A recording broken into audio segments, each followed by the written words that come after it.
आप देख रहे हैं इंडिया न्यूज। सबसे पहले देश आपके साथ मैं रचना बंसल। शुरुआत बड़ी खबर के साथ करेंगे। बड़ी खबर इजरायल के हवाई हमलों से यमन में भारी तबाही की खबर है। यमन में हूती विद्रोहियों के ठिकानों पर हमले हो रहे हैं।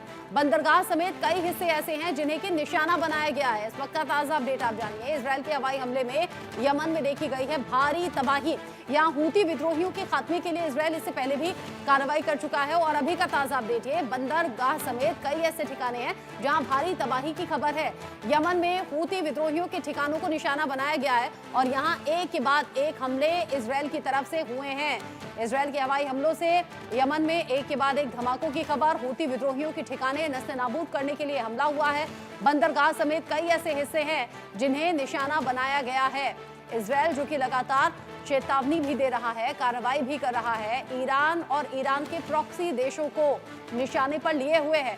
ईरान और इजरायल के बीच में ये टकराव लगातार बढ़ा है, फिर चाहे वो लेबनान हो, यमन हो या ईरान ही क्यों ना हो। लगातार इजरायल की तरफ से जो हमले, जो धमाके हुए हैं वो बड़ी चेतावनी के साथ ही हुए हैं। हालांकि ऐसा नहीं कि प्रॉक्सी देशों की तरफ से जवाबी कार्रवाई होती नहीं, इजरायल में भी ये जवाबी कार्रवाई देखी गई है। ईरान की तरफ से, हिजबुल्लाह की तरफ से और हूती विद्रोहियों ने भी ये चेतावनी कई बार दी है कि इजरायल को उसके किए की सजा भुगतनी होगी।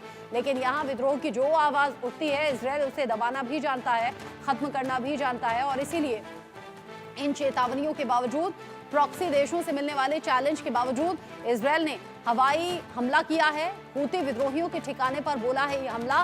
बंदरगाह समेत कई हिस्सों को निशाना इजरायल ने बनाया है। हवाई हमलों से यमन में भारी तबाही और बड़े धमाके देखे गए।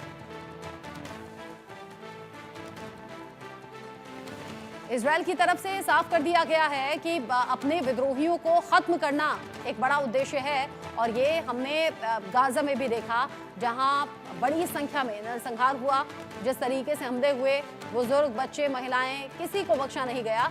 वहां हमास के खात्मे के लिए ये जंग जरूर शुरू हुई थी, लेकिन यहाँ सिविलियंस भी बड़ी संख्या में मारे गए।